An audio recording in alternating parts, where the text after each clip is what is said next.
Good evening, everyone. Thank you for being here.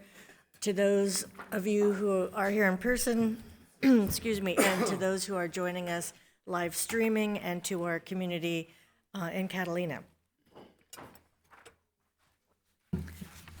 I'm on the wrong page. I'm going to ask our representative from Sato, Matthew Seo, to lead us in the pledge.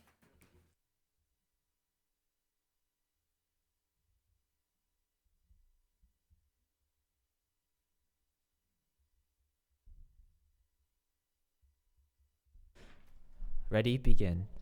I pledge allegiance to the flag of the United States of America and to the republic for which it stands, one nation, under God, indivisible, with liberty and justice for all.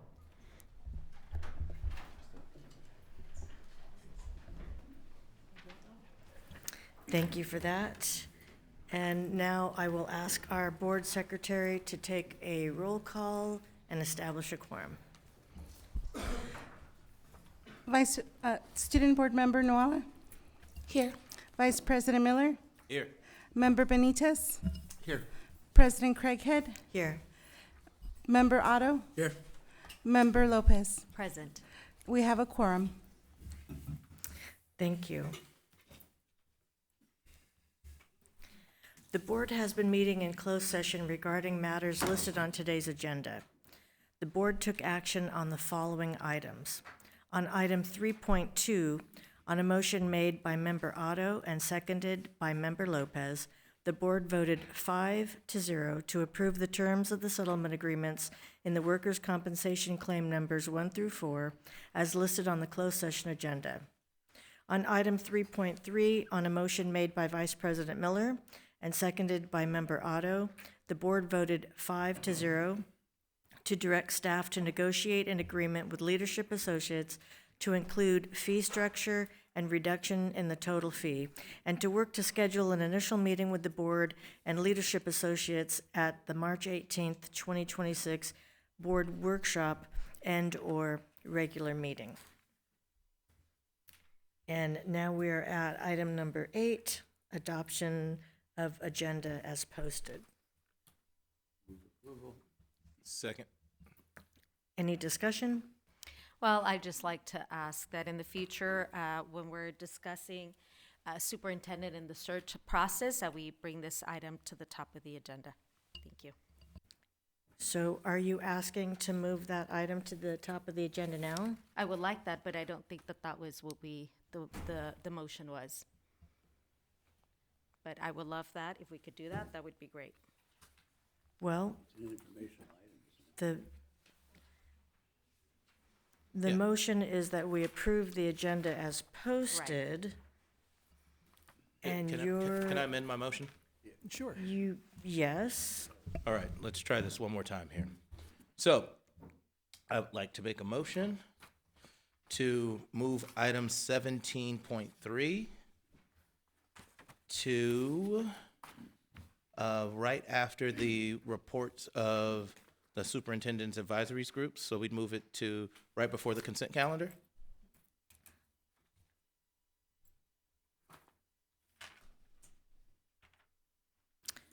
Okay.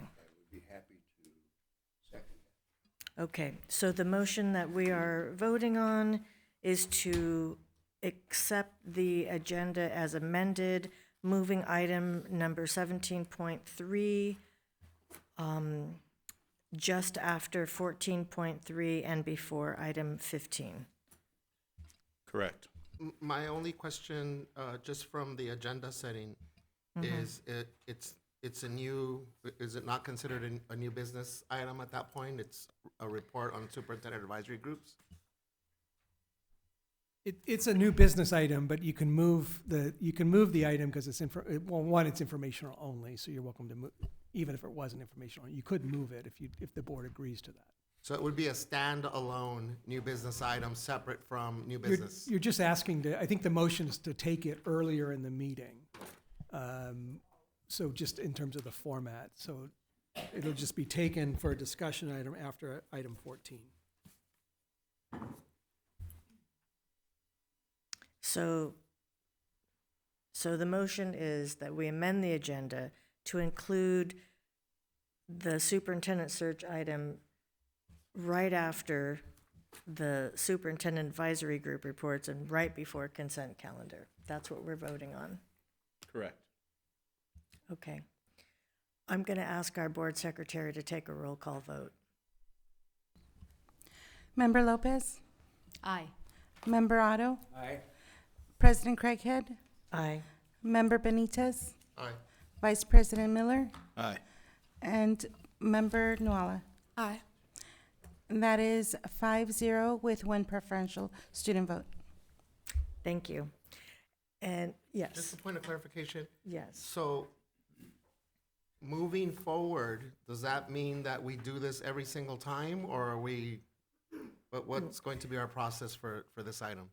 Couldn't we just put it the next time if we wanted to on the agenda? Yeah, but that's what I'm saying. Are we gonna do it that way moving forward, or each time we'll go through the amendment of an agenda? Well, this, the vote that we just took pertains to this agenda. If we wanted to move that item up for future agendas, that would be a different conversation. Well, my understanding is that we added this item as a standing item, Yes. so that's why I'm asking for that clarification, President Craighead. I don't think it was to a standing place on the agenda. It was just to be on the agenda. Okay, so this action then is just for today's agenda? Okay. Yes. Yeah. Okay. Mr. Miller? Oh, no, I was just going to say, and to confirm for clarity, and Jeff, this is where I'll need a little bit of your confirmation here. All I've done is changed when we had the conversation, not if it's a new business item, anything of that nature, correct? That's Got it. correct. That's correct. Got it. Okay. I think we're ready to move on. So now we're at introduction of student representative.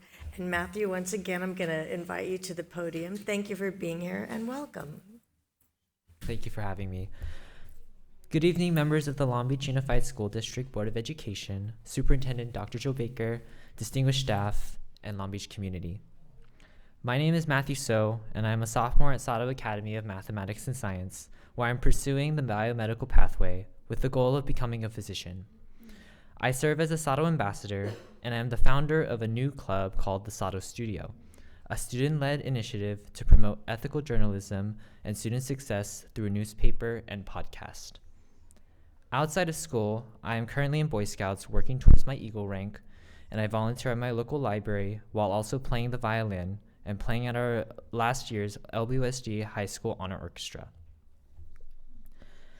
It is an honor to stand before you this evening to share you an update on our school culture and the hard work done by our Sato Dragons. Beyond our reputation for academic rigor, Sato is a thriving, tightly knit community. Our school environment allows us to prioritize a culture of peer-to-peer support, which is most visible in our 8th period structure. This dedicated block serves as a cornerstone of student success, providing teacher office hours alongside academic tutoring from upperclassmen.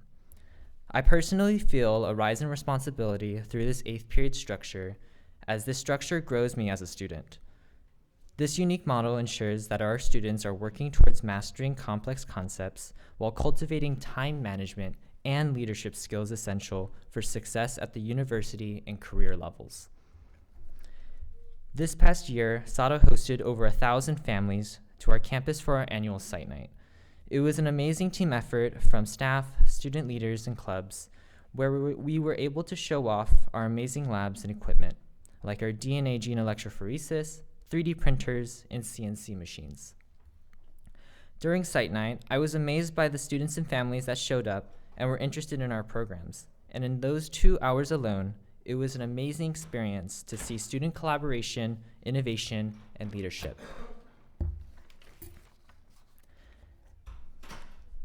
During our most recent report, our ASB president, Eileen Galvan, shared with you a small glimpse into our GIP projects. GIP, standing for Grade Level Integrated Projects, combines multiple courses into one physical product, based on each problem statement for each grade. Across all grade levels, Sato Dragons are bringing their learning to life by applying their knowledge through hands-on design and engineering experiences. In addition, through innovative problem solving and the development of biomedical solutions, students are deepening their understanding while addressing real-world challenges with creativity and purpose. In freshman year, students are participating in the Make Able Challenge. This empathy-driven project tasks students with identifying a patient with a physical limitation and designing a custom 3D printed solution to improve their daily life. To ground this work in the real-world experience, the class visited the Rancho Los Amigos National Rehabilitation Center in mid-January. By meeting with patients firsthand, students gained the critical insights necessary to ensure that their designs solve real-world challenges. In sophomore year, the focus shifts to physics. Students are currently engineering marble roller coasters, applying complex mathematical concepts to ensure both the speed and the safety of the coaster. To inspire their designs, the class recently visited Disneyland California Adventure, participating in a workshop with Disney Imagineers. Students went behind the scenes to see how professional engineers blend technical precision with immersive storytelling, a perspective now being reflected in their own coaster designs. In junior year, students take on pathway-specific manufacturing projects. In the biomedical pathway, students in our medical interventions course conduct laboratory experiments using agar plates to test the effectiveness of some protection measures on model organisms. During their project, they visited the Lundquist Institute, where professional researchers provided feedback and supported their testing on their experimental results. Finally, our SATO seniors are currently immersed in their senior capstone projects. These self-selected topics challenge students to solve contemporary global issues through a multidisciplinary lens, showcasing their high-level critical thinking in real-world situations. For example, one group conducted a cross-grade study on student attention spans by designing and administering controlled assessments to measure focus across all grade levels. SATO Dragons continue to engage with industry professionals, corporate partners, and departments from Cal State University Long Beach who provide direct feedback and technical guidance. This mentorship holds students to professional standards and ensures that their work extends beyond the classroom. With our GIP projects running, this week, SATO just concluded its 3-day visit from the WASC Visiting Committee. As part of this accreditation process, we held 2 student-led focus groups this past Tuesday. Students from across all grade levels provided feedback on the SATO experience, highlighting not just our high academic standards, but more importantly, the profound sense of the belonging we feel on campus every day. The committee saw firsthand that at SATO, our classroom environments are designed for more than just learning, they're designed for connection and community. As a school, we're continually striving for improved students' sense of belonging and identity on campus. As part of an initiative from LBUSD, Dr. Joe Baker and Dr. Twall, the Raising Student Voices and Participation Program, or RSVP, meeting took place on campus this past February, with a wide variety of students to help brainstorm new ways and include more student equity and self-identity. We truly appreciate the district's role in our growing community for students and staff alike. SATO is not just preparing students for college, it is preparing us to think critically, lead confidently, and serve our communities with purpose. The programs, partnerships, and opportunities we have on campus continue to shape who we are as students. On behalf of the SATO Dragons, thank you for continuing to invest in a school where students are being challenged, supported, and empowered every single day. Thank you.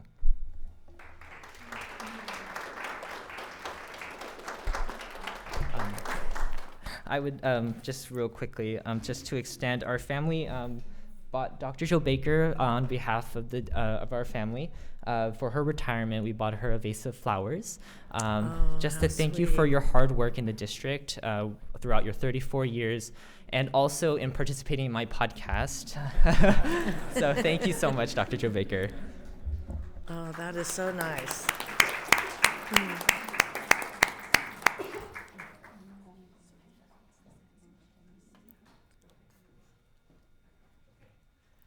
That is very nice, Matthew. It's very Thank you. thoughtful. And do you have others here with you that you'd like to acknowledge? Yes, I do. I have our Sato Academy principal, Miss Ronnie Coleman, who is also retiring this year. I will say as a shout out, she has made this community amazing. And I felt so welcomed coming to a place like Sato, where I had a really hard time actually picking Sato because I wanted to go to Milliken actually. But she has just made this community grow, and I just love it being there. So thank you. Wow. I also have my family here. So I have my mom and my dad and my sister who goes to Hoover Middle School, actually. Just for their continued support in my student growth and my journey really helps me every single day. So thank you. Yeah, wonderful. Yeah, after hearing everything that you were talking about, I was thinking, does he have the same 24 hours in a day that the rest of us has? You have quite the schedule, and Yes. somehow find time to start new clubs and that type of thing. So, good for you. Thank you. And we are going to invite you up here. Oh, yes. Before we do that. I had one question. I got really excited when I heard about your quality. Give me the name of the club that you started. So my club is called the Sato Studio. It's a multimedia group where we're now starting a school newspaper. We're still in the process of doing that. And I also have my own podcast. It's called The Ascent Podcast. I hosted our own principal, Ms. Coleman, and Dr. Joe Baker on that podcast so far. So my question was, what made you want to start a newspaper and a podcast? I find a need for students to learn about ethical journalism, especially in this growing community of social media and all this technology that's growing, and also just to spotlight student success. I think it's really overlooked sometimes, and we really need to spotlight our students as they grow throughout their journey through the district.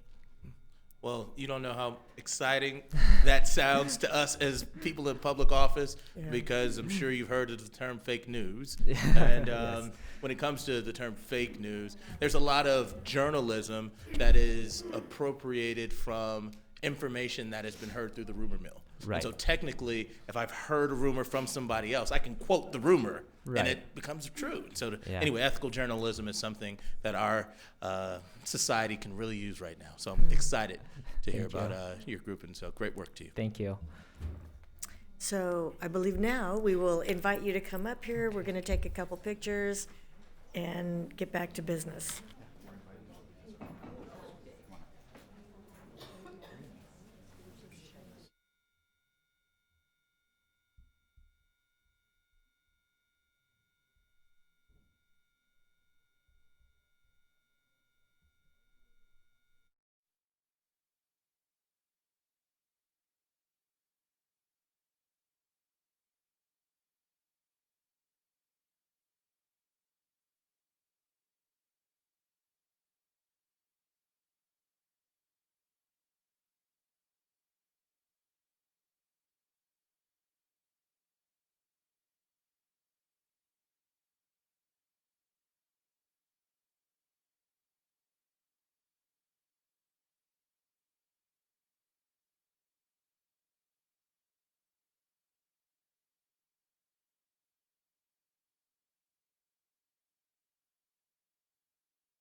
Okay, always wonderful to celebrate our students, especially when they represent themselves and their school so well.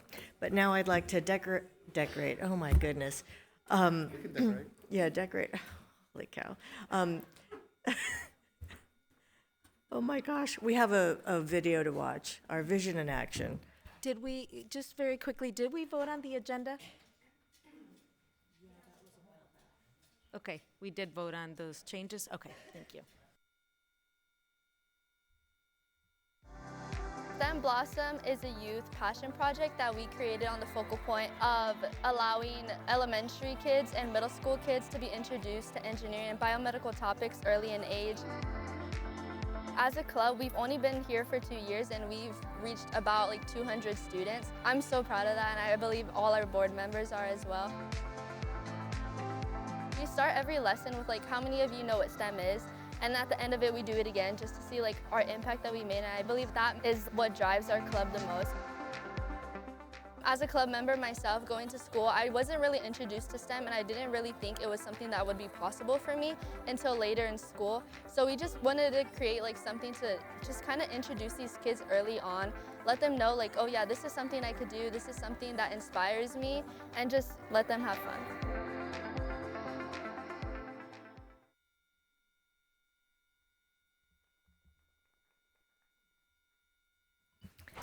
And so just for clarification, that was a student leading these, oh my goodness.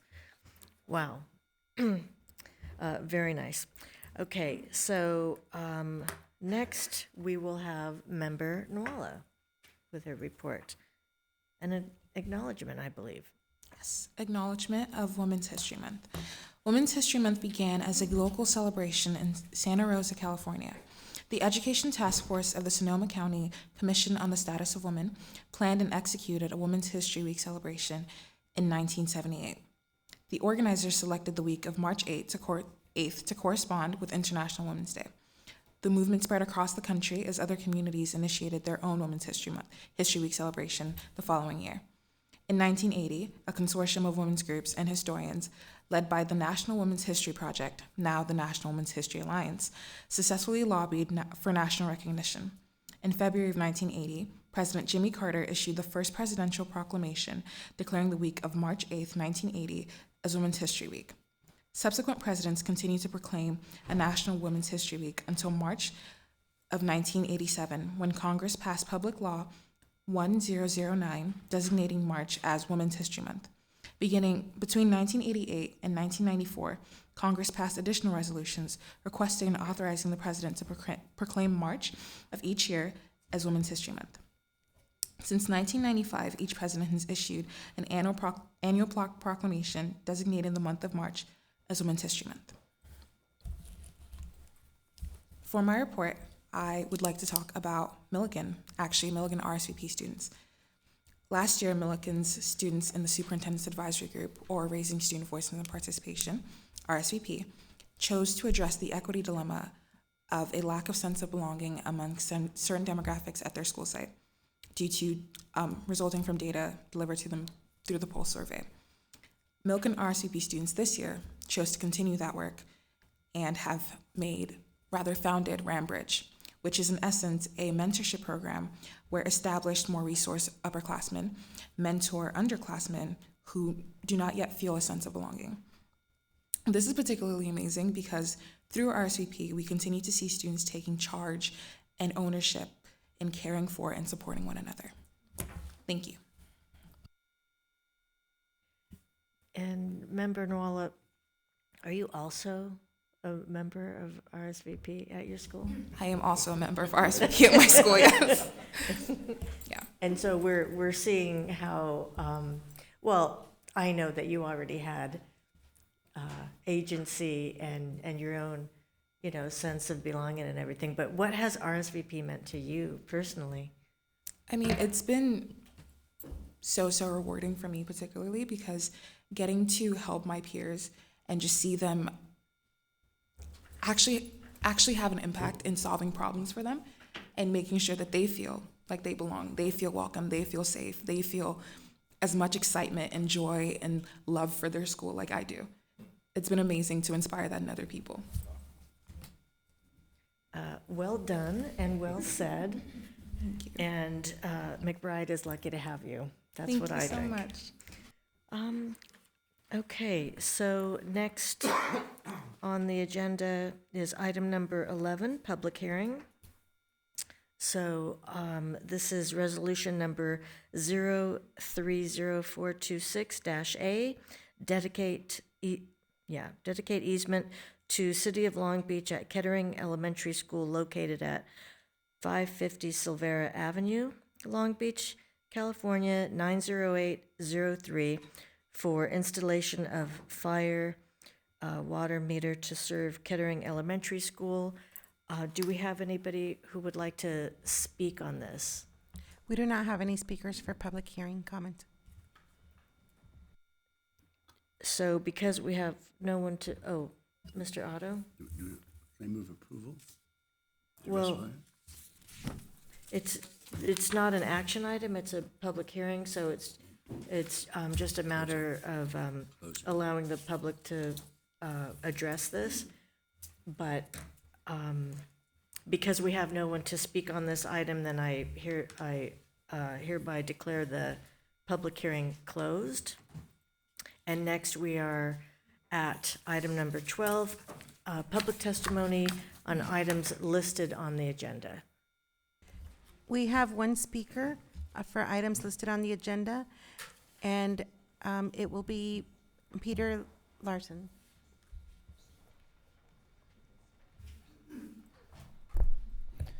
And good evening, board members, Superintendent Baker, and district senior staff. My name is Peter Larson, and I am speaking as Vice President of the Teachers Association of Long Beach, representing over 1/3 of the district's workforce, dedicated education professionals who serve students every day. As you begin the search for a new superintendent, we urge you to ensure that the process is broad, transparent, and inclusive. Our district is large and richly diverse, reflecting a wide range of ethnicities, cultures, languages, and socioeconomic backgrounds. The leader you select must not only understand that diversity, but truly value it and demonstrate the ability to lead effectively within it. We are facing significant challenges in the years ahead: financial uncertainty, budget priorities, staffing stability, student achievement, and maintaining community trust among them. The next superintendent must be a collaborative leader who listens, builds strong relationships with educators and families, and remains firmly committed to the success of every student. We look forward to being an active and constructive partner throughout this process. Thank you. Thank you. That concludes our speakers for items on the agenda. Thank you. Then we move to item number 13 on the agenda, public testimony on items not listed on the agenda. We have 7 speakers for items not listed on the agenda. The first speaker is Miriam Gomez Real, followed by Maria Loesa Palacio.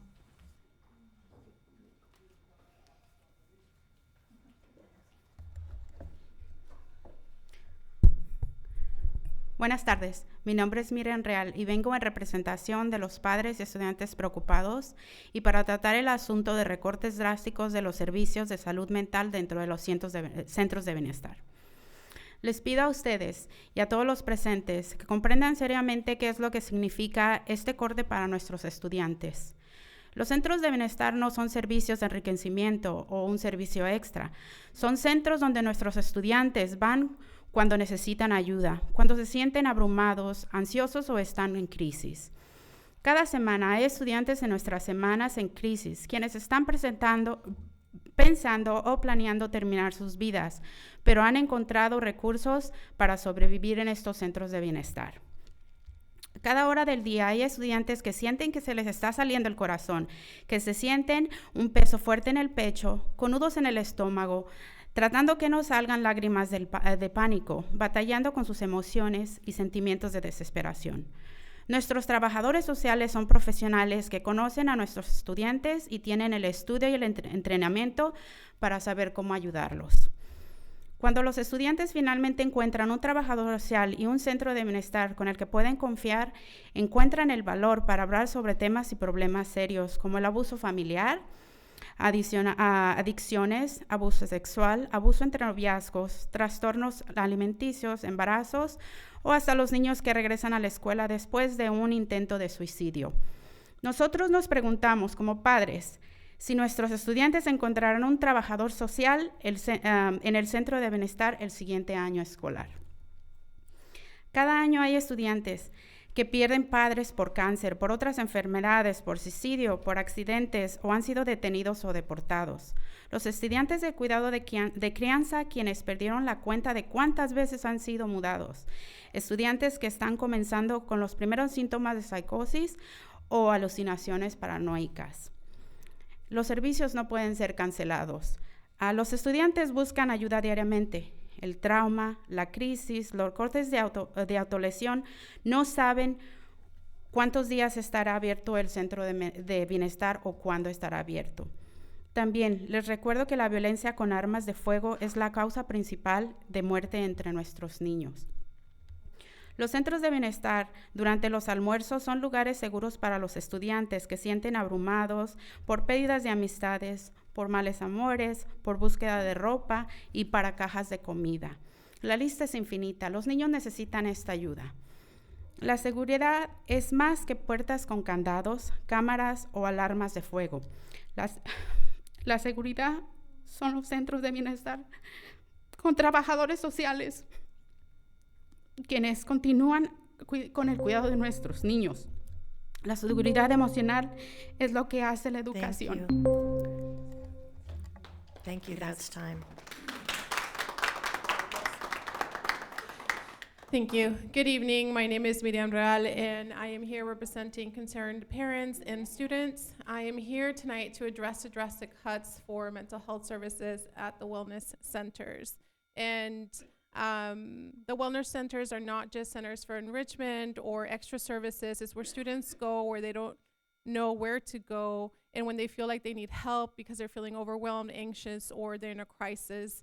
Every week, there are students or schools in crisis thinking or planning on taking their lives, and they've been able to find resources to survive at the wellness centers.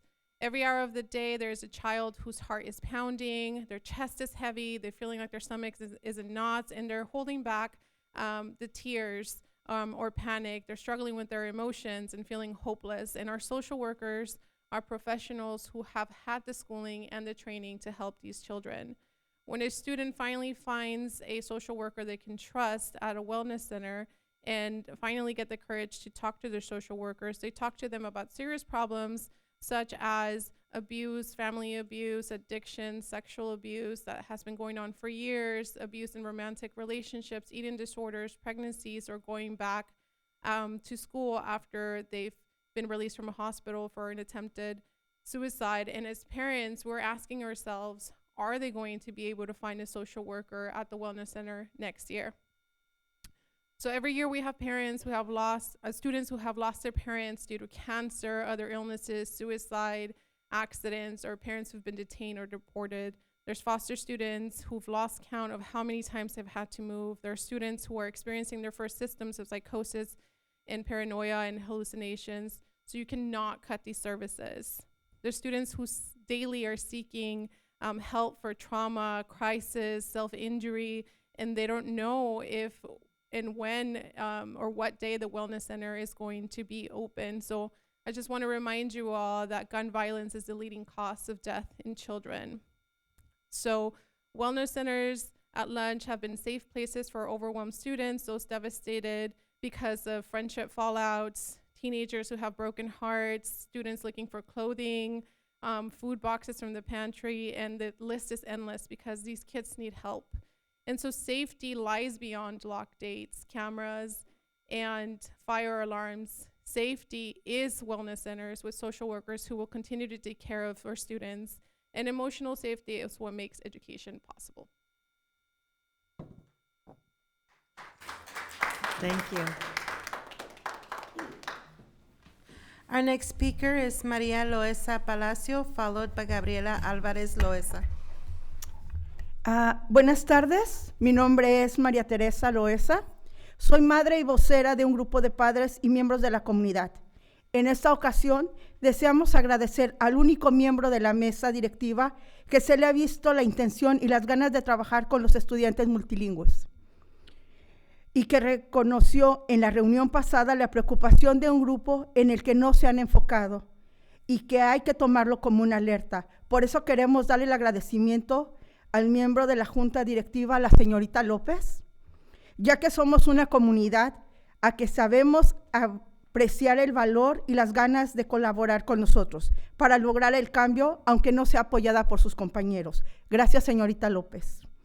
Ahora quiero decir que he venido en 3 ocasiones frente a ustedes y siempre al final de mi petición les he pedido de forma oral que sean los estudiantes multilingües agregados como artículo de agenda. En esta ocasión se los reitero de forma verbal, pero hoy se los traigo por escrito, ya que no entiendo si somos hijos de un Dios menor y no somos dignos de tiempo.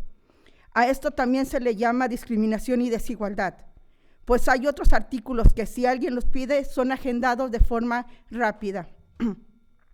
También traigo una petición por escrito para que las preguntas que formulé acerca del plan estratégico de los estudiantes multilingües me sean contestadas y se nos indique en qué forma se van a llevar a cabo lo que ustedes aprobaron y firmaron, ya que siento que no se han tomado con seriedad este plan. Y por último, y no menos importante, una petición formal de un grupo de padres y comunidad, personas interesadas en que los servicios que ustedes, con la excusa del déficit, nos fueron quitados y nos sean restablecidos. Entregamos 750 firmas que fueron dadas para que ustedes se den cuenta, no se burlen y nunca minimicen el poder que tiene una comunidad que ustedes creen dormida. Pero como les dije un día, el gigante despertó y ya no lo van a callar. Una copia será entregada a cada miembro de la Junta y las 750 firmas originales a la presidenta de la Junta Directiva, así como a los demás miembros, a la prensa y medios sociales. Y por favor, nunca subestimen a un grupo de padres que por sus hijos y la educación están dispuestos a llegar a las instancias más altas para defender la educación. Gracias y espero que ahora sí se nos agregue como artículo de agenda y respeten la opinión de una comunidad. Gracias.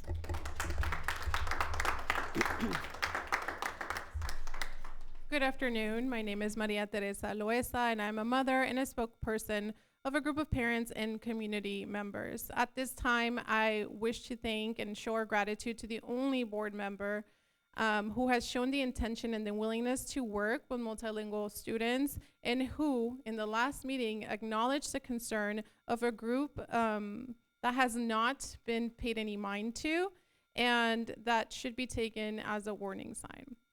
For that reason, we would like to thank board member Ms. Lopez, because we're a community that knows how to appreciate the value and willingness to collaborate with us to achieve change, and even though she may not be supported by her colleagues. So thank you, Ms. Lopez. Now, I would like to say that I have come before you on 3 different occasions, and always at the end of my request, I have verbally asked that multilingual students be added as an agenda item. On this occasion, I would like to reiterate that request verbally, but today I'm also doing so in writing, because I really don't understand if we're being viewed as children of a lesser God or we're just not worthy of your time. This is also known as discrimination and inequality, since there have been other items that when someone has requested them have been quickly added to the agenda. I am also submitting a written request asking that the questions that I have raised about strategic plan for multilingual students be answered, and that we be informed about how what you've already approved and signed will actually be implemented, because I feel like this plan has not been taken seriously.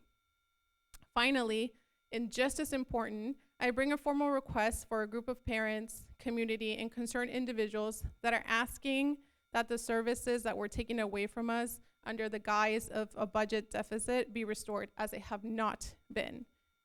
We're also submitting 750 signatures so that you can finally understand that you should not mock or underestimate the power of a community that you believe to be asleep. As I once told you, the giant has awakened, and will no longer be silenced.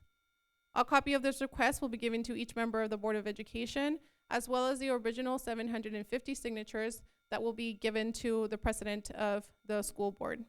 These will also be given to other members, the press, and social media outlets.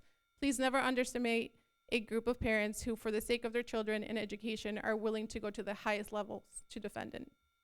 Thank you, and I hope this time multilingual students will indeed be added as an agenda item and that the voice of the community will be respected. Thank you.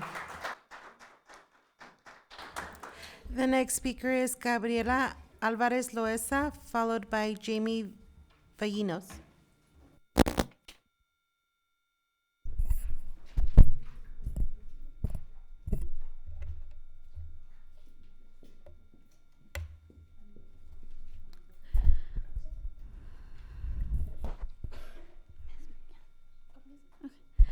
Good evening, and my name is Gabriela Alvarez Loesa, and I will be today presenting the petition of reconciliation of students and family support services in support of the social emotional awareness, academic success, and family engagement of LBUSD multilingual learners.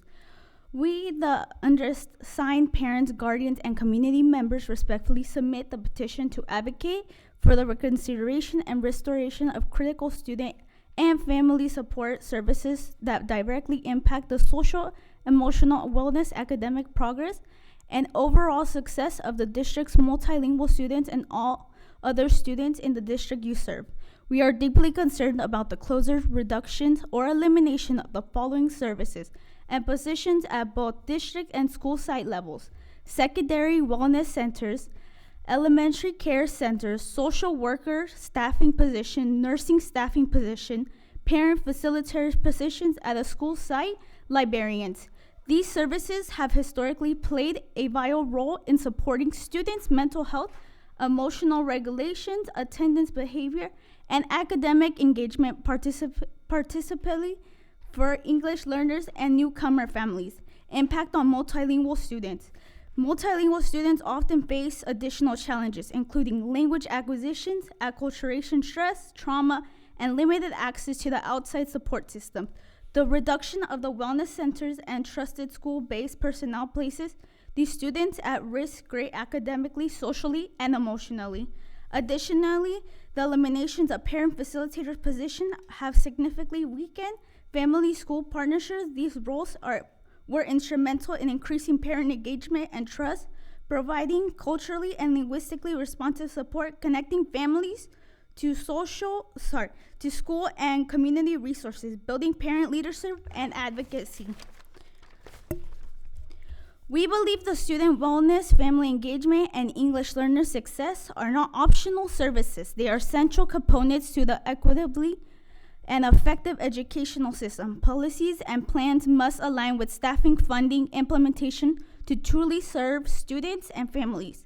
We urge the district and the Board of Education to partner with family, parents, listen to our voices, and take adequately and necessary steps to restore and strengthen these critical supports. Thank you. Thank you. Next speaker is Jamie Vallinos, followed by Cactusea.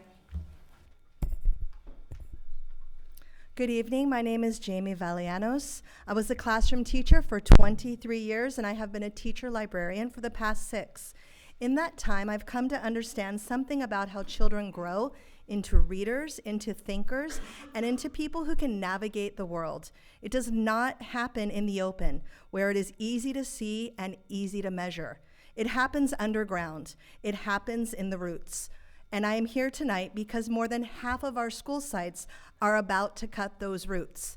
Half. I want to be clear about what a teacher librarian is. I hold a teaching credential. I also hold a library credential. I am a teacher librarian.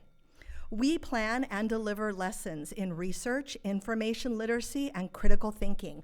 The library is our classroom. We are the only educators on campus whose job reaches the entire school, laying down the root system. The research confirms it. In a 2018 meta-analysis in Kaplan, reviewed 30 years of data across 8,700 schools and 2.6 million students. The conclusion was the same across every single state studied. Schools with full-time certified librarians produce stronger readers and stronger writers. When state cut librarians, scores on the NAEP, our nation's report card, fell, including a nearly 3-point drop for our multilingual learners. Thank you for sharing that. You cannot see a root system, but when you sever it, the tree tells you. And I want to tell you what it actually looks like in a child's life. A student came back to me a week after she checked out a book, and she said, "I don't like it." And I said, "Well, what kind of stories make you feel something?" She told me. I handed her something else. She came back the next day beaming. "This one, this is a winner."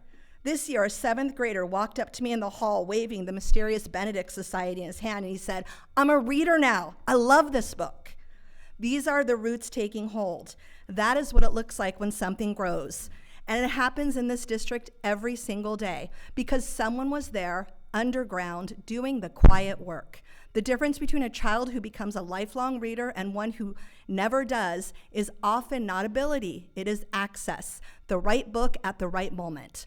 The February budget update cited prioritizing literacy teachers and IICs under library services. Those professionals are vital, but they tend to specific students in specific ways. They are not there for the entire school. They are not there for the child who wanders in and asks, "Do you have anything good?" Intervention works, but it is not a root system. It cannot grow what the library grows. Listing those roles under library services does not replace what it's lost. It only buries it deeper. What grows above the ground, the readers, depends on how we protect it. Don't cut the roots. Thank you. The next speaker is Kat Tesea, followed by Naida Tushnet. Good evening. My name is Kat Tesea, and I have served Long Beach for 27 years in both elementary and high school. I was recently asked what I am most worried about that will slip through the cracks: equity and access. The recently approved staffing standards reduced student access to library instruction and resources in ways that will create measurable inequities across the district. For example, at Title I elementary schools, Lafayette, Hart, Roosevelt students will have only 6 library visits per year next year, while Title I Stevenson, Holmes, and Bryant will have 18 visits per year. Non-Title I sites, Henry will have 6 visits per year, while Kettering, Emerson, Fremont will have 18 visits per year. Students at some elementary schools receive 3 times more access to library instruction and resources, a 200% difference in opportunity. That is a clear inequity. Cabrillo High School will be the only comprehensive high school staffed 50% open every other week, cutting student access in half to research, media literacy instruction, CTE and pathway collaboration, supervised academic and SEL support, daily access to books and technology. For our most disadvantaged students, these library services, they're not enrichment, they're lifelines. At Title I schools, libraries are primary access to the resources that help close opportunity and achievement gaps. While staffing shift may reduce expenditures by several $million million, it simultaneously reduces integrated literacy instruction, research skill development, equitable access to district-funded materials and technology. It strips away one of the most impactful staff members on campus who builds a love of reading and learning. It's not simply a staffing adjustment, it's a structural reduction in student access and opportunity. I urge the board to please review the quantitative impact that these decisions have and to restore equitable FTE allocations for teacher librarians and media assistants. Thank you. Thank you. Next, we have Nadia Tishnet, followed by Neil Malone. I'm changing what I was going to say hearing these speeches, though it is all about how we spend our money. I'm Nada Tushnet. I'm a longtime resident of Long Beach and a taxpayer. I'm also a former retired educator, I guess former educator. I'm here because a teacher published some very racist and offensive remarks. He has been placed on paid leave for 5 months. I believe in due process. I believe that there is time to look at what happened and look at guilt, innocence, or however we want to put it. But paid leave for 5 months becomes a vacation and is not accountability. That money should be spent on our students, and we should require the kind of accountability from our teachers that we want from everybody in the country, in our city. Racist remarks, anti-students with disability remarks are unacceptable, and accountability should be there, and accountability does not equal a paid vacation. Thank you. Thank you. Our final speaker is Neil Malone. My name is Neil Malone. I teach AP Stats, Algebra 2, and Senior Math here in the district. At the last board meeting, Mr. Otto said something that caught my attention.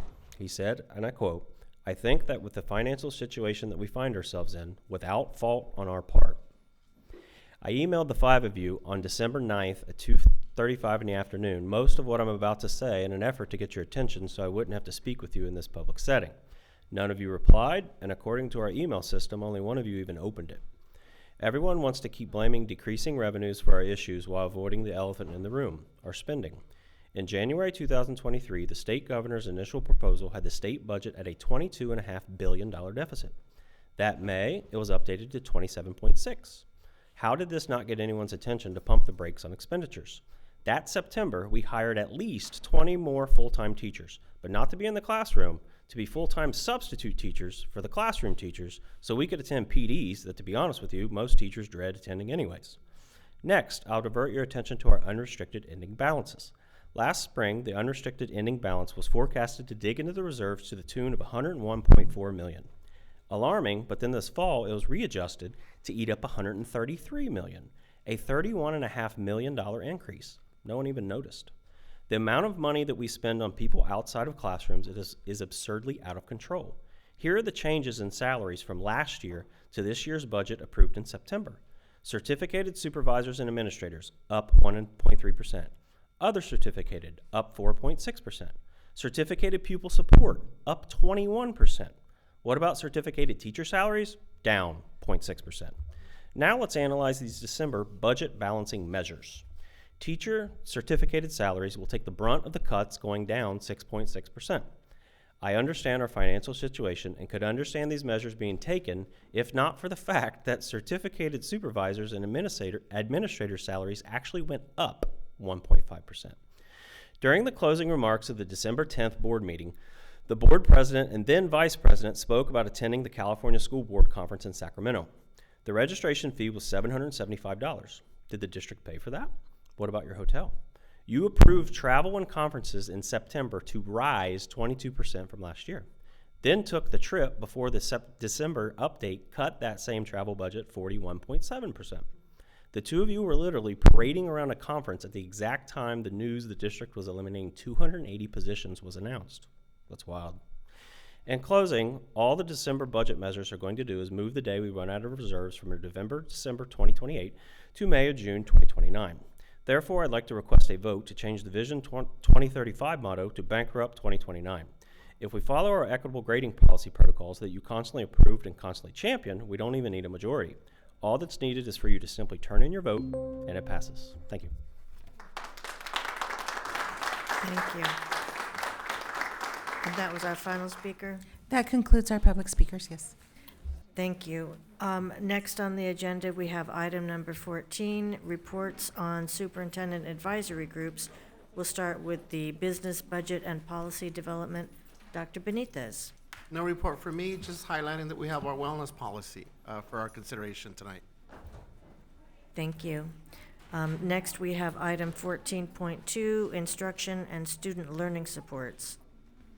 Well, as promised, we have the list of schools receiving enrichment programs funded through ELOP funds, and we should have a slide with those schools. Yeah, so our MMS team is pulling that up now. If parents want to see which vendor contracts we have using our expanded learning opportunities funds at all of our schools, they can go to under the A through Z index to E for expanded learning opportunities. There it is here. And then on the left-hand side, I can't see that from here. Enrichment opportunities by site, if you can click on that. On the left-hand side, there you go. And then it'll take to another page, and if you click on that table, it will actually pull up the full list. So that, again, shows all of our vendor contracts currently in place with both site allocated ELOP funds and district allocated.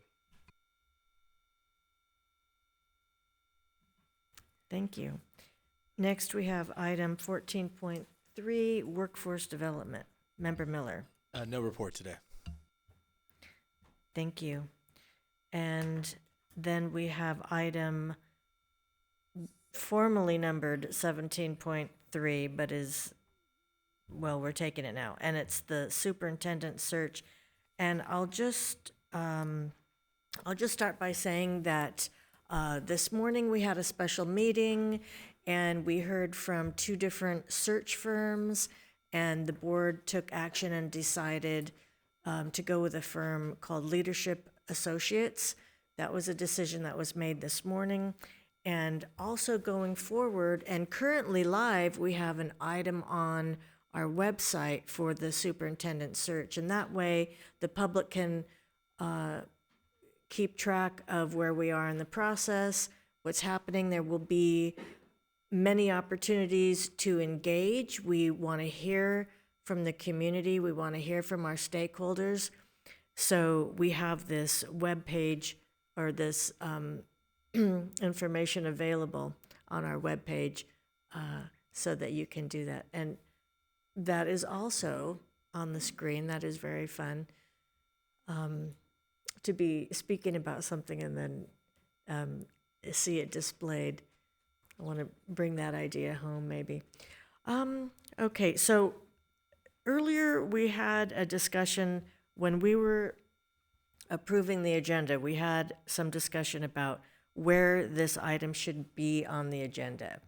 So I believe we should talk about that now because we are at this item. So this is a new business item. This is something that we're going to have on our agendas going forward. So tonight it shows up right after the superintendent advisory group reports and before consent calendar. But going forward, it should go under new business. So what I'm hearing from my colleagues is we'd like to have that as the first item under new business. Am I hearing that correctly? Am I understanding that we want to move that up and because it's going to be a standing item? Is that correct? That's a yes for me. I think it's important for us to keep the public abreast as to where we are with the search process, and not that we wouldn't at the end of the meeting, but I think it's more likely that we have folks watching us earlier than later. Okay, so going forward, I will bring that recommendation as we do our agenda planning, and if anybody has an objection, they can let me know. But it doesn't sound like there's any objection to that, so going forward, as we do our agenda planning, we'll move that item first under new business. Okay, can we do that? Is that what are you asking that? Yes. We set the agenda? Yes. I'm sorry, Mr. Riel? Nothing. Okay, but we set the agenda, so yes, we can do that. Okay, next on this agenda, we have item number 15, the consent calendar. That's an action item, so we'll need Move to a, approve? Second. any discussion? I just have a couple of questions. On 15.2, at the bottom of page 30, just if you could clarify which positions are included in the proposed rescission of non-reelection. So that's my first question. The positions that include the non-reelection are first and second year probationary. So they're teaching positions. Teachers. Okay. And then on 15.8, number 18, the contract for the before and after school program at Naples is proposed to increase by $60,000, bringing a total to a maximum of $330,000. And that's with the ELOP funds. And just wanted to know approximately how many students are we serving in this program? I don't have that information right now, but we can get that back to you. No, even a ballpark idea? I mean, Naples has about 400 students. I would guess, actually, I really honestly don't know how many students are currently enrolled. But it's a portion of the 400 students who attend Naples. Okay, thank you. And then just lastly, one more time, if I can ask that when we have 19 contracts that don't include the names of the schools that are receiving the enrichment programs. And I know I've asked, and today we actually had the list for the public to see. But in the future, if those schools could be added so that as we are approving them, we know which schools are receiving these services. And that's it for me. Thank you. Any further discussion on the consent calendar? In that case, I'll ask our board secretary to take a roll call vote. Member Lopez? Aye. Member Otto? Aye. President Craighead? Aye. Member Benitez? Aye. Vice President Miller? Aye. And Student Member Nuala? Aye. That's 5-0 plus one preferential vote. Motion passes. Thank you. And item number 16, staff report, we have none. Item 17, new business, acceptance of monitoring reports for board interim goals 1A and 1B. Dr. Baker. Sure. We're actually going to be rather brief tonight. And I'm going to set some context, and if there were some questions that were asked, they were similar questions to the last monitoring report, so we'll try to briefly address the questions in particular, but I'm not going to go in detail through the reports. You have two reports. One was monitored in November. That is interim goal 1A. And so a couple of highlights for that report. This report addresses K2 foundational reading skills. And what you'll see in this report indicates a 2% gain from Q1 overall, with some highlights, especially with grade 1 increasing simply by 1%, but we have 39 fewer instructional days represented in these reports. This is a continuation of setting a new baseline and then assessing at different periods of the year than last year. And so both 1A and 1B represent 39 fewer instructional days. I'll take you to Oropesa and think about the observations that you got to make in the field of what foundational reading skills look like in the field. We saw strong routines, which you'll hear Mr. Zaid just speak to as one of the questions that was asked, as well as exceptional teaching. That is the way that we experience gains in foundational reading skills. The second report, 1B, focuses on fluency. It was monitored in December. And at this point, we see no change, a holding steady, as is reflected in the analysis on this report from Q1. While that might not seem significant, that is with 39 fewer days of instruction. So a holding steady is actually looks like an increase to us. And so before I pass to our team to answer some of the questions, I will call attention to our call attention to our opportunity to learn our way into a monitoring calendar. Tonight is an indication of something that we will make recommendations for revision in the monitoring calendar because of the number of times that we have continued to monitor. For example, and we have reviewed this with our coach, for example, each goal should have 4 touch points during the year. We have significantly more than that, and specifically an interim is required to be monitored once at minimum, and we are monitoring 2 to 3 times. So if you feel like there's a lot of repeat information or short periods of time between the reports, that is actually why. And so with Greg's support, we will, in the next couple of months, we will be planning for suggested revisions to that monitoring calendar that meets all of the requirements of student outcome focused governance, but also reflects the analysis of data that is consistent with our schools, and an opportunity for you to see change in a way that reflects an authentic cycle of learning and cycle of data analysis during the year. So there were several questions asked. So we'll start with Board Interim Goal 1A. And the questions start with, I think this was asked the last time, so it will also feel familiar, about describing the ELA specific look for tool. The second question was about student subgroups that are considered below grade level, and the third question is around student growth expectations by June 2026. And so I will pass to Dr. Myers-Miller, who's going to just give some highlights of the first question around ELA specific look for tool. Good evening.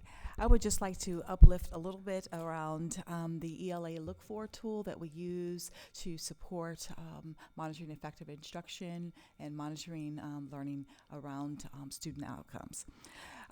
I would like to go back a little bit and give a little context around how the tool was developed, because when I read the question, it is describing the ELA Look For tool, and so I want to go back to some context to support how we came to revise. We, meaning the Office of Curriculum Instruction and Professional Development, along with the elementary level office, in conjunction with the Chief Academic Officer, to make sure that we had a tool that would be supportive of how and what we would be monitoring, along with what the specific goals were.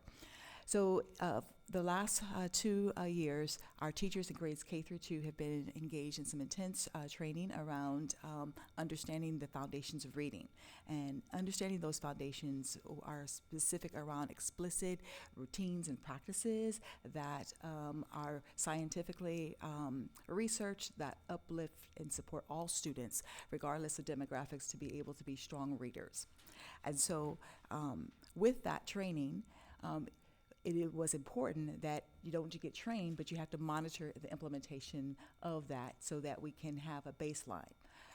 Last year, we had all of our elementary principals engage in what was called a professional learning walk, in which they used a QCI Look For tool, which was a overarching document around instructional practices of quality core instruction.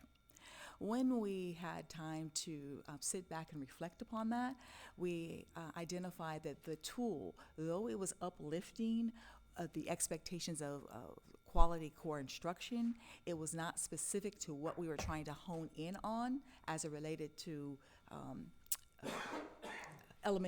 early literacy elementary skills and strategies that we wanted to see teachers supporting this practice and students implementing.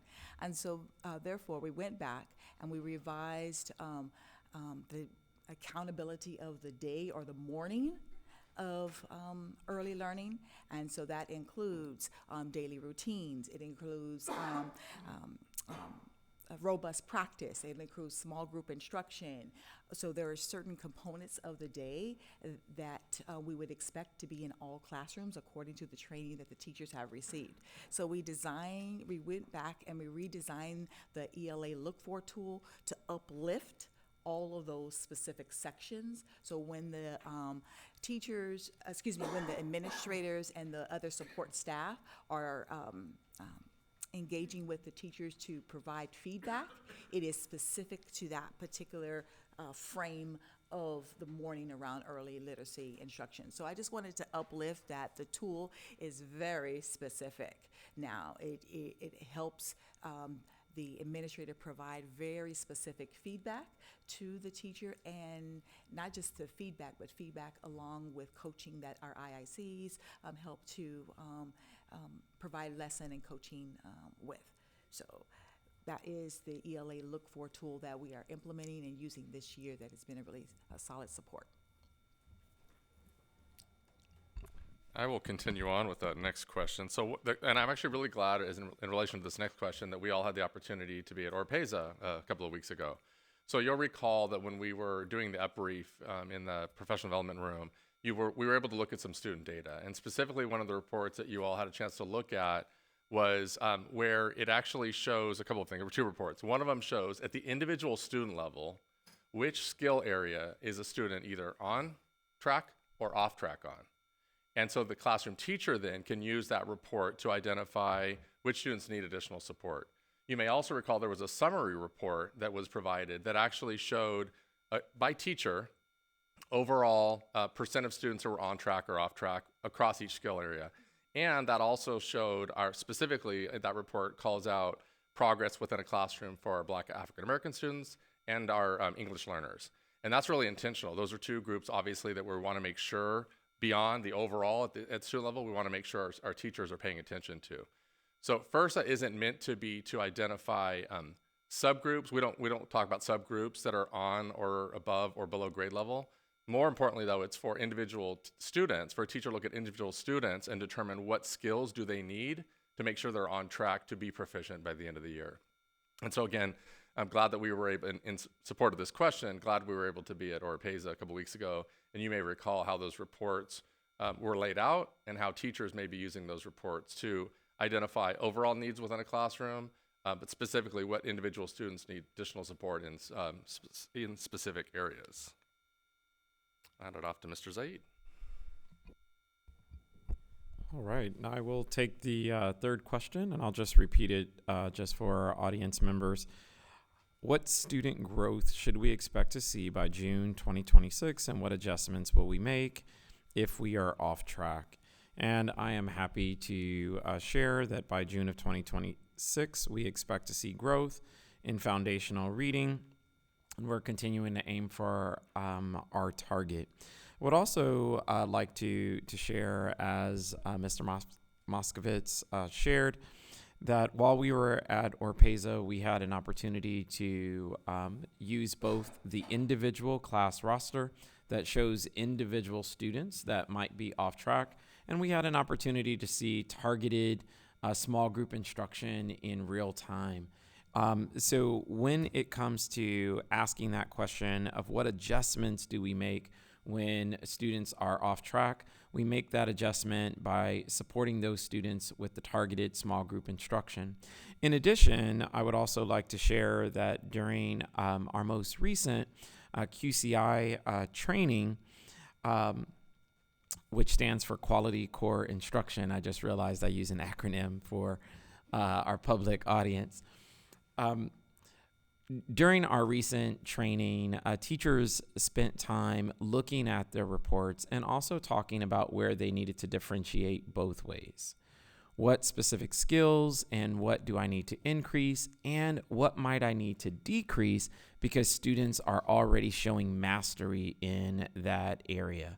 And so when we see students who are showing 96% in blending or 96% in segmenting, but maybe at 74% with the final E or one of the other areas, teachers are adjusting their daily decoding instruction in order to, again, meet individual students' need through targeted instruction, or adjust their whole class to make sure that if there are isolated skills, they can build that and spend time in reading. So, thank you. So two of those three questions are mine, but I think I understand that hopefully we expect to see growth in foundational reading, but what is the expected growth that we expect to see? Is it 3%, 4%, 7%? What do we think we're realistically we're going to see in that growth? And then my other question was on the student subgroups. I understand that the foundational reading skills assessment does not provide that overall data, but I have to believe that that data is here. I have to believe that somehow we can still get that data to see how our subgroups, which subgroups are performing below grade level. And that's important because we are able then to see which students need more support, which subgroups we need to do things differently, which ones we're not seeing showing growth. So is there any way, one, to get that data? And then two, again, what is it that we're expecting to see? What kind of growth are we expecting to see by June 2026? So I want to make sure I understand the question related to the subgroup. So the way the question was written that we received was which student subgroups are currently below grade level. As you're saying it now, I think what I hear you saying is what % of students within subgroups are below grade level? That's the third question. That was because Okay. I submitted that question and then the next question. Got it. So we don't look at subgroups as below grade level or above grade level. We do look at what % of students within a subgroup. As I referenced, that report we saw at Oropesa showed what %, for example, of our African American students are on track. What % of our EL students are on track. So at this point in the year, we're looking at what % of students are on track. When we actually talk about whether they're on grade level or below, we look at that end of year data. So at this point, we do track right now on which percentage of our students are on track towards meeting their end of year goal. Right. I think at this point in the year, it would be a good idea to see where our Black African American students are. Right? Are they? Where are they? Since it's a group where we definitely are tracking, where are EL students? Where are our Pacific Islanders? So I think it's important to, at this time, to be looking at those subgroups Absolutely. to see if we are, if we need to do something differently right now. Absolutely, and that's what I was referencing. The report that our schools use does have the breakdown of what % of our African American students are on track within the foundational reading skills assessment. Which %, and then at the individual student level, who are those actual students who need the support. So that data is available at the site level, and they are using that data as they did at Oropesa to determine their groupings, to determine what supports are needed. And for further clarity, and while I know that that's not the interim goal, like breaking it down, I think there's value to presenting that data here in these meetings so that we can then have those discussions as well as to, do we need to shift gears and move in different directions?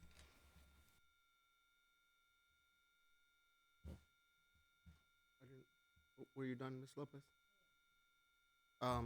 So my question is more around an ongoing wondering with regards to the format of the interim goal monitoring reports. So apart from the figures, which much appreciation from labeling the figures, what I've been keying in on are the bullet points under what's working, what needs more attention, and next steps. And I want to ask a question around what Mr. Zaid referenced, that page 3 of interim goal 1A, third bullet point under next steps. And then Mr. Zaid referenced the student level data, using the student level data to then determine what students will participate in the targeted skill group. So here's my wondering. Do we know whether it's that students, whether we're not using that student level data to target or identify which students should be participating in that small group instruction, or that we're not seeing what we're hoping to see, expecting to see when that small group instruction is taking place, Mr. Zaid? Just as an example. So if let's say that we're flat or not seeing the growth that we'd like to see, do we have a sense of whether it's because we're not using the data in the way that we would hope to see? Because we have the data, all right? Clearly we have the data. I saw the charts. I think, Brian, you showed me that chart. And or do we know if it's more in relation to once the students are in the small group instructions that we're not seeing what we would hope to see? As one example of what needs more attention? I'm trying to make sure I fully understand the question. What I hear you asking is the challenge more related to the data, or is it fidelity of or the quality of the small group instruction? Okay. To answer that, one of the things that I would share is some of our students just need repeated opportunities. They need repeated opportunities to practice. And I'll just share that this may be a word that I don't know if I should bring up again because I know that it caused some confusion. But I tried to illustrate a cut point. Yep. Okay. So I tried to, once we saw it in action, and I could actually show you the reports, it was a little different. Well, with those cut points, a student may not make the 14, but they may have made growth from 5 now to 11. So we're still not going to show that they're on track because they didn't get to 14, but we can see that they made growth and that those repeated opportunities are supporting them. So we are able to see, and especially in shorter cycles, we are able to see our students making growth, although it may not always show up in what we count as on target or off track, if that makes sense. It does, Mr. Zaid, and I guess my wondering is not so much about the individual bullet points, but more sort of the broader way that we're thinking about what needs more attention. And if that's the case, right, the way you just described it, it might help not as more work, but to highlight this is what we think is either going on with regards to fidelity and or something that needs further exploration. So for instance, this tool that we're using, we know that the tool, there's a correlation with what this tool is for, right? So it's more that, Mr. Zaid.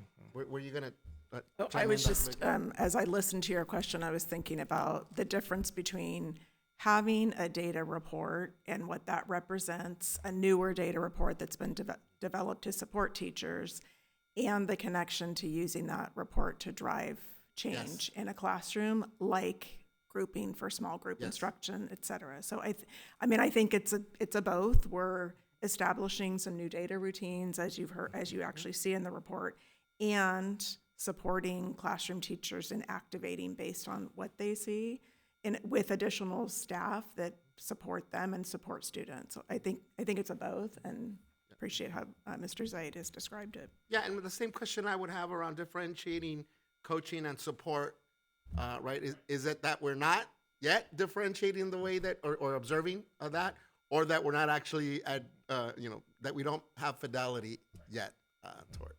So it's that more of that. Thank you.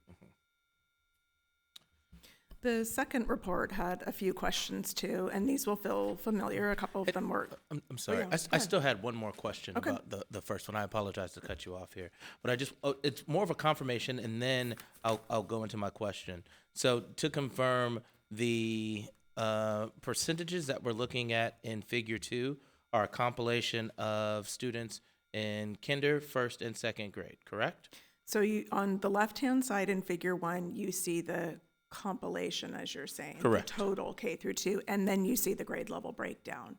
And then the significance, just to point it out because you're calling attention to it, where it says January and then in parentheses 89, March 128, this is the comparison of fewer instructional days this year with the data that you're looking at. So 39, I think I calculated 39 fewer instructional days while you're looking at that data. So does that make sense? Yes. So one's the total, the other is the grade level breakdown, and they both represent fewer instructional days. Right. And so with that confirmation, obviously I think it's great that we know where our second graders are and especially where our kinders are, but technically, once again, I'm just talking about from a technical standpoint, success would be confirmed with this goal in particular if this first grade class meets 70%. Is that correct? Because that would be in 2028? Sort of. And here's the sort of. This is goal 1A is measuring our foundational reading skills assessment. Correct. And you'll recall again, we talked about Scarborough on his rope. Yeah. This is that top part, foundational. Goal 1 is about by third grade, 70% of students will be reading proficiently. That's the entire rope. That's the brought entire together. rope. So we believe that foundational reading skills assessment is an indicator, and that's why we've selected it as a leading indicator. That's why we've selected it as an interim for one. But we can't say for sure that the first percent proficient will automatically match the SBAC proficiency. Right. I get that part. I guess the point that I'm getting to, or at least my curiosities are centered around where I'm more concerned about like the capturing of success. So if this first grade class, which will be in the third grade in 2028, if they're 70% of those students are reading at proficiency, then we've accomplished this goal, right? That is the confirmation. So to that, I'm curious on like how can we get more information? Like I hate to say it, like just centered around this one class because technically, from a success level, they're the touchdown. Like that's it. So just more of a. So why give us the other data? No, because I understand the value of the other data, right? But we've been doing that too. Like we are looking at cohort. That grade 1 is the grade that is going to be whether we actually meet our goal in 2 years. Right. That is So true. no, I definitely see the value because it gives us the context of the success of the use of our DDRs, et cetera. So I get why it's important. Yeah. But a part of me is saying like, hey, the touchdown or the points on the board is Well, your one goal class in is the particular. goal. Yes. So an interim is a glimpse or an indicator of contribution towards our ability to reach the goal. But the goal is Right. touchdown, And- as you're saying. Correct. And to confirm, I look at looking at our second graders and their success, looking at our kindergartners and their success as an indicator on if the things that we've input are truly having an impact. But to confirm, that first grade class is really the class that confirms if we have or have not. Yeah. Okay, there were a few other questions, so we'll be brief, but there was a question about that Mr. Zaid's gonna just do some highlighting about daily decoding routines. How do the daily decoding routines support students lacking in phonological awareness specifically? And also about intervention shifts that will be implemented to meet this interim goal. And then we'll close with Dr. Sosa Valderrama speaking about targeted supports for students with disabilities. Well, I will open up with the question, how do daily decoding routines support students lacking phonological awareness? And I'll just repeat that the routine itself just gives them daily practice. So 30 minutes each day, that repeated opportunity each day to continue to practice is what helps them with areas that may be gaps where they need some additional practice. And in the answer that we provided, we just shared that each component of the daily decoding routine systematically builds and reinforces students' understanding of how sounds and spelling work together to form words, which is the essence of phonics instruction. Aligned to the district's scope and sequence, each week focuses on new sound spelling, structures and analysis, along with those high frequency words. So again, just having those opportunities to practice every day is what supports students. The second question included what intervention shifts will be implemented to meet this interim goal.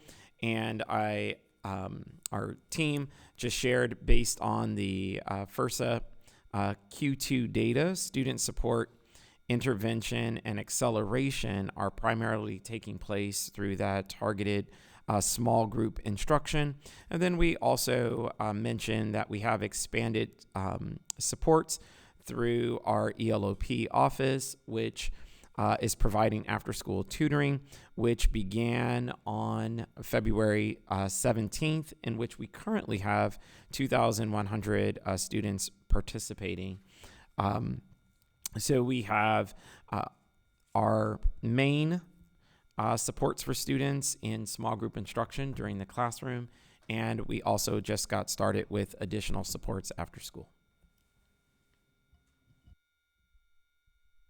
So with the smaller group instruction, then that's considered tier 2, because tier 1 is for the full classroom, and then the smaller groups, that's tier 2. And then after school, also tier 2. Okay. I was gonna try and make it another tier, but no. Okay. Okay, and then I can answer the third part of that, that third question, and that is what targeted supports will be implemented to support students with disabilities in meeting this goal. And so much like all of the other supports and interventions that my colleagues have mentioned, from the tier 1 supports and the DDRs that they're doing, and the small group differentiating instruction that they're doing in the classrooms, like what you saw at Oropesa, that is also available for our students with disabilities. So that happens, but specifically targeting students with IEPs, their individual education plans, their IEPs, really delineate the types of supports that they're gonna get. So depending on what their goals are, those are the supports that they get provided by our education specialists, our special education teachers. And if they are receiving RSP services, then their RSP teachers provide the Sunday program, which is a literacy-based intervention. So those are the supports that they provide specifically around meeting this literacy goal. So those are the supports, like I said, the targeted ones in the IEP, and then the supports that are available to all the other students. So that concludes the questions that were asked, and if there are any other questions, we're happy to answer. Okay, do we have any other questions regarding this monitoring report? You want to entertain a motion? I would like to entertain that motion. I move to approve monitoring reports for interim goals 1A and 1B. Second. Any discussion? Yeah. Then all in favor? Aye. Any opposed? Any objections? Our student board member? Aye. So that passes 5-0 with a preferential vote. Okay, thank you, everyone. The next item on the agenda is 17.2, Student Outcome Focused Governance Implementation Timeline. And I think I'm going to start this conversation by saying that this has been an item on the agenda as a standing item, but going forward, we really don't need to have this on the agenda, because if you look at the timeline, if you think of it as we're doing Weight Watchers or whatever, we're at that maintenance stage where we've done like we've hit kind of our goal, and now we're just maintaining. And so I don't know. So That's a triggering statement. No, I'm kidding. So what I'm trying to explain is there's not always something for us to report under this item. So going forward, we will only have this student outcome focused governance item on the agenda if there's something that we need to discuss, if there's something that we need to bring forward. And so I just wanted to be transparent about that even though we have been seeing this as a standing item on the agenda, going forward, it won't appear on every single agenda. But tonight we actually do have something to talk about, and so I'm going to turn it over to Dr. Benitez, because I believe you have something to report on. Actually, I have 3 things to report on. So I would request that before we make the decision to take this item off of next board agenda, there might be something in what I share here that would be important for us to highlight in the next board agenda. So I'll say it first, and then we can make a determination on what we want to do with this agenda item. So I met with one of our coaches, Greg Klein, and I've been meeting on the self-assessment piece, but embedded in the self-assessment piece, a couple of things were highlighted. And I'm meeting with Greg next week to follow up on whatever it is that we want to do here today. We are scheduled to do a board self-assessment in April for the months of January, February, March. The last one we did, Mr. Miller did, was in January for the last quarter of last year. So that's why I'm saying we may want to leave it in there so that we can do the self-assessment. Second thing is, one of the items among various ones when Mr. Miller facilitated our self-assessment that we said we would make a decision on is community trainings, and specifically students as a part of those community trainings. So he has, again, offered his coaching to anyone that wants to participate in those community trainings and or to begin a conversation as to when we may offer those. Now that my or the community check-in on board goals and guardrails in my district is coming up next week, that would put us more than halfway in to our community check-ins. And what we said in January was that after we got through the third one, we'd come back and revisit whether we wanted to offer community trainings or not, and if so, when and how many. So not for us to decide tonight, but that would be what I would raise to see if we may want to have that conversation if we keep this agenda item at the next board meeting. With that said, so again, the two items would be the self-assessment and the community trainings.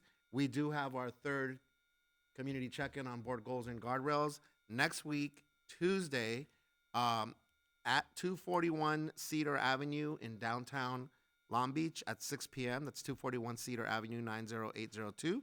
And I will be co-hosting with support from President Craighead.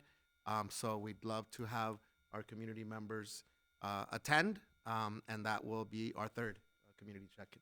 So again, not for us to decide, but we should have some kind of discussion at our next board meeting about how we want to move forward on those two items and on the self-assessment. And I have made a note that for our next agenda and the agenda in April, we will continue to have this item on the agenda to accommodate the self-evaluation and the community trainings. But also I want to note that just because this item will not appear on the agenda, on every agenda, the timeline implementation team still meets with the coach on a regular basis. We are still doing that, and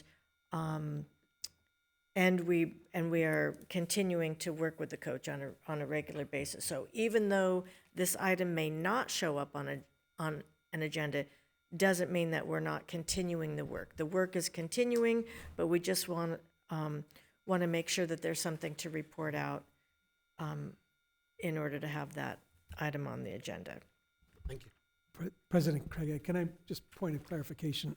I think it's my recollection that the board self-evaluation process is separately agendized. It's not listed under the SOFG timeline. So okay. The self-evaluation will come up whenever that comes up. And because because this was voted on by the board as a standing agenda item, if the board were to remove it as a standing agenda item, you may want to vote on just removing it as a standing agenda item, knowing that the committee you can always communicate to the committee to place it on because there's something that needs to be on the next board meeting for discussion. Okay, so then we do need a motion to remove this as a standing item. I don't want to remove it, so I'm not going to make that motion. Okay. Would anybody else like to make a motion to remove it? I don't want to remove it either. I'll be honest with you. And let me explain why. I think that I agree with you that at times, obviously I'm on the committee with you, at times we don't have much to report, but it doesn't change the fact that it keeps it top of mind. And so I think that from an agenda standpoint, though you don't want things to be on there just as a symbol, I think it does act, at least for me, as a consistent reminder, even when the topics or the information is light at best, as to the governing values to the decisions that we make here today or every day. Okay, so what I'm hearing is that consensus-wise, we would like to keep this on the agenda as a standing item, Yeah. and that's fine.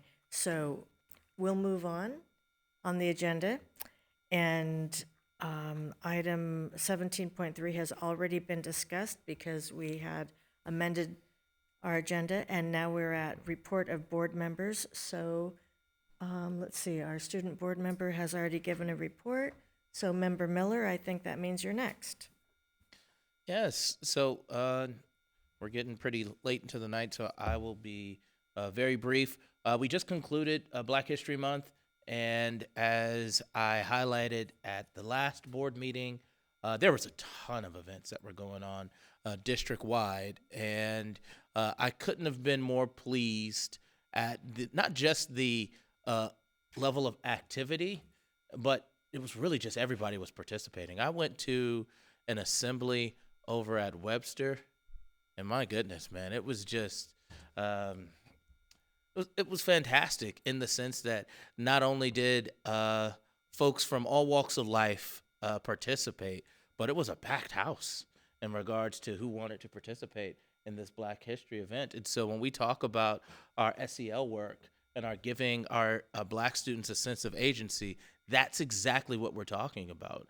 And having them feel seen and feel heard, all things considered, that moment at Webster and that team, it was just fantastic. So I just wanted to give a big kudos to all of the work that has been done centered around our Black History ceremonies and all of the work that we're doing to lift up communities that haven't been heard. That's the end of my report. Thank you. Dr. Benitez. Thank you, President Craig. Just 2 items for me. Earlier in the week on Monday, I had a chance to visit Franklin Middle School's parent, I guess it's a parent group meeting. And also I stayed for Franklin's ELAC meeting. Just want to express my appreciation to the team at Franklin and to the parents and caregivers that are completely vested in Franklin's success, doing awesome, amazing work. And quite frankly, it was a heavy meeting. I shared with Dr. Baker because they're also feeling the impacts of our budget decisions. So I just want to thank the parents and the staff at Franklin for continuing to figure out how we can continue advancing that work, and appreciate the comments that are made here publicly to remind us how this work, these difficult decisions impact our communities, and just the importance of providing assurances, particularly to our students and families that our decisions make, that we still prioritize, and that we are still figuring out how to continue supporting, particularly our most underserved students. So thank you to the Franklin parents, caregivers, and to the entire Franklin team, and as important, to the community partners that are there supporting the parents as well, whether it's through safe passages or food insecurity or basic needs support that our community partners. So thank you, and I would have felt bad if I'd forgotten how important our community partners are in this work. Only other announcement is I am visiting Herrera tomorrow, following up with the students, the 500 students that sent me beautiful illustrations and letters about their playground, and I can sneak peek here that I think we have some good news to share tomorrow. So I'm eager to address the students and the entire team at Herrera to provide some updates, say hi, and to remind the students that their words are important and that their civic engagement is important. That's my report. Thank you. Member Otto? Yeah. I just want to re-emphasize that the fiscal problems facing almost all schools in California as a result of declining enrollments, declining rates of attendance, the reduction in federal funding and other factors mean that we are in a crisis. And the district has been very proactive in addressing that. We have a budget on our webpage. We have information about what it is that we're doing. We've done that over the last more than 6 months. And our ongoing cost savings and cost containment, we are continuing to do, and it's not a pretty picture, and yet it's what we're doing, and unless you're right in the middle of it, like the school district and the school board are, it's hard to appreciate everything that is that's really going on. So this is a brief report, but just to remind people that if you've got thoughts about this, I mean, we have people come out at every meeting and say, you can't do this, but I don't hear alternatives to try and achieve what it is that we need to achieve in terms of budget suggestions or anything else, and yet we're working hard to contain our costs, to save where it is that we can save, and it's an ongoing dialogue with the people in the city of Long Beach, the people who are involved with the school district, and let's keep doing this to see that we can get to where we can get to with everybody's efforts, with the advent of the budget pages that we've been posting. People should be getting information, and we feel open to listen to what anybody's got to say, and that's my report. Thank you. Member Lopez. Thank you. So there's no question in my mind that our teachers and school administrators show up every single day with commitment, with compassion, and an unwavering belief in our students. So this message is actually for our educators. The work you do is not easy. It's complex, it's demanding, and it's often unseen. Yet you continue to do your best. So when I speak about data and the need to improve, it comes from a place of wanting the best for our students and for you. But as you know, numbers alone never tell a full story. Behind every data point is a classroom, a relationship, a moment where a child feels seen, challenged, or inspired because of you. I also recognize that frequent changes in senior leadership can ripple into classrooms in ways that make consistency difficult. Visions shift, priorities adjust, and while change can bring opportunity, it can also bring fatigue and frustration, especially when these changes are taking place every year. So if you're feeling frustrated, please know it's valid. And know it does not diminish the extraordinary work you continue to do. Through every transition, every adjustment, and every challenge, you remain the steady force in our students' lives. You are the constant. You are the difference. Policies may change and leadership may rotate, but the impact you have on children endures. So I hope you know that you are valued, that you are respected, and that you are making a profound difference every single day. Thank you, educators, for all that you do for our kids. Thank you. I would like to report on the Black History Month celebrations. I attended an event at Henry. There were student performers singing songs. I'm always impressed when I'm at Henry when students, and this is a dual immersion school, when students perform a song, whether it's English, Spanish, and also American Sign Language. It's incredible to watch and very impressive.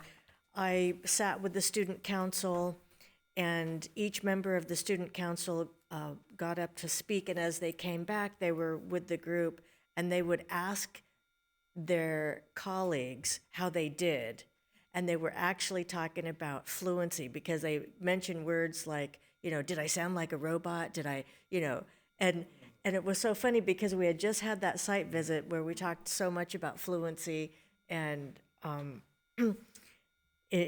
in literacy, and so it was really interesting to hear how the kids use those buzzwords with each other in a meaningful way. And then I also attended an event at MacArthur, which was wonderful. Again, the students are performing, and at MacArthur they had a musical ensemble, violins, and I think it was just violins, and then other students reciting poems, and then something that was a little bit unique, in going from, different events. The students were talking about local prominent Black leaders today. So they were talking about Rex Richardson, Sharifa Batts, and it was so exciting to hear the kids talk about people that possibly could come speak at their schools. I'm putting that out into the universe, that if invited, they could come speak to their students.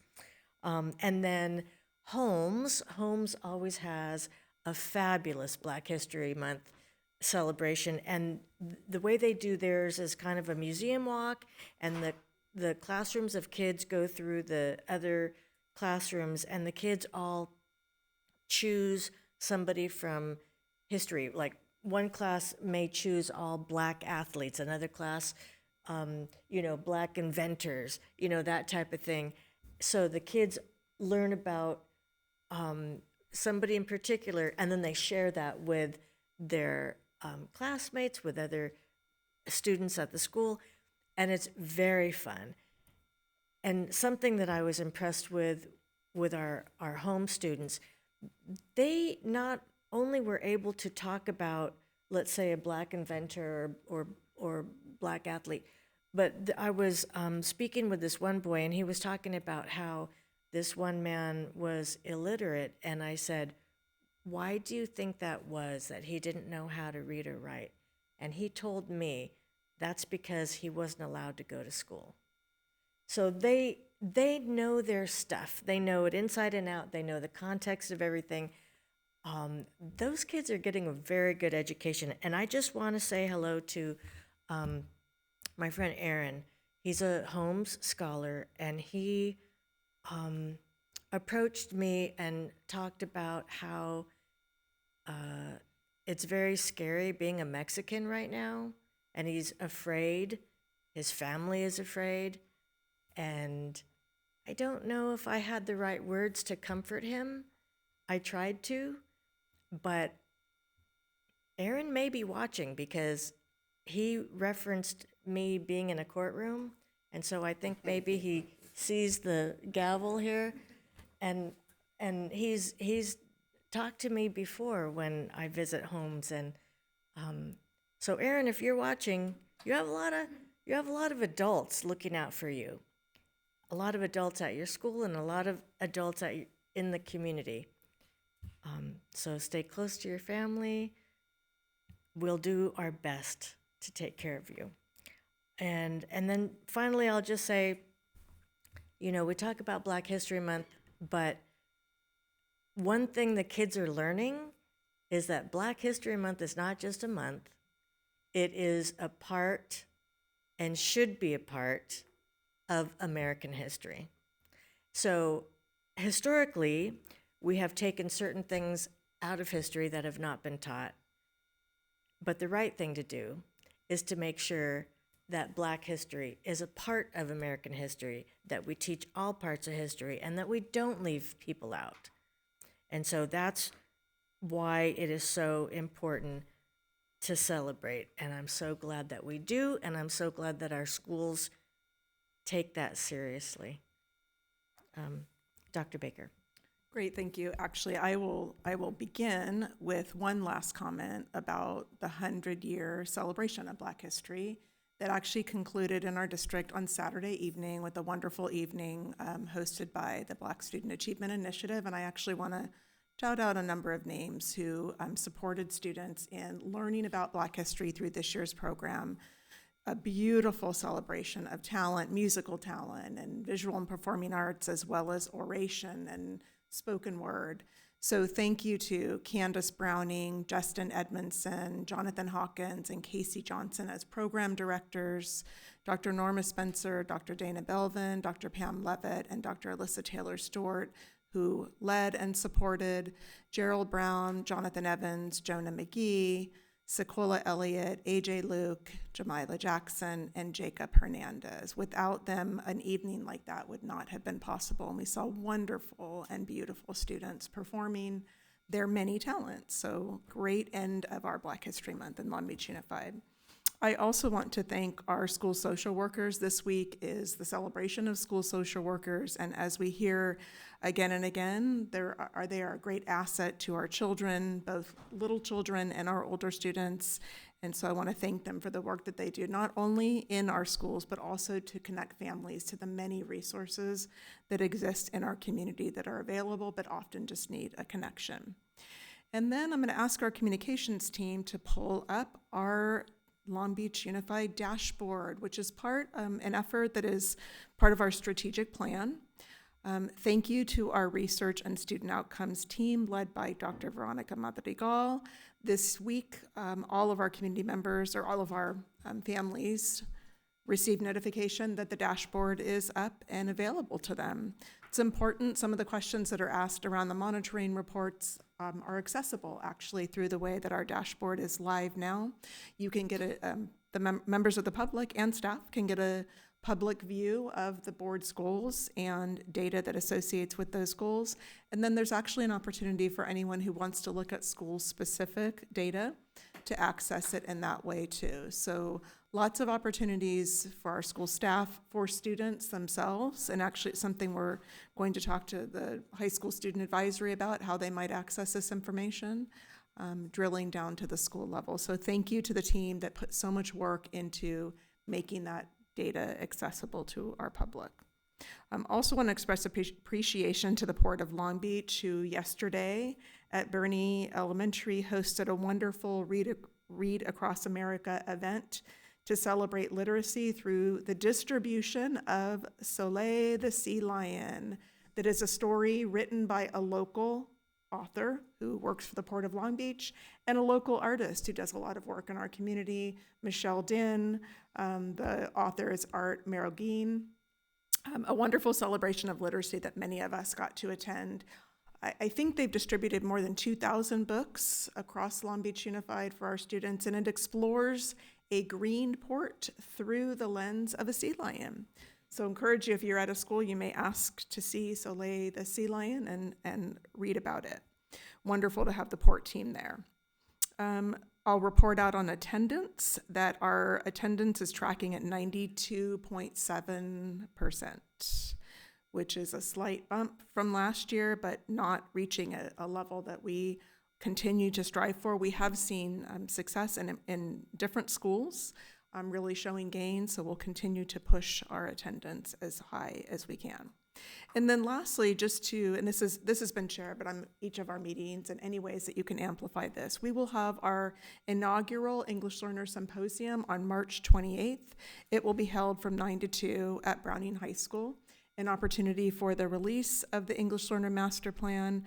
It has involved a whole committee that includes parents and DLAC and staff members and teachers in planning for that day. And also to give credit, tonight you accepted a $10,000 check that was from the Long Beach Schools Financial Credit Union. That entire $10,000 has been dedicated to the speaker and other activities of the English Learner Symposium for our inaugural event. So I hope you'll be able to be there to experience a wonderful day of learning and community that is centered around our English learners. And that concludes my report. Thank you. Thank you. So without objection, we will adjourn tonight's meeting, and our next regularly scheduled meeting is Wednesday, March 18th. Thank you, everyone. Good night.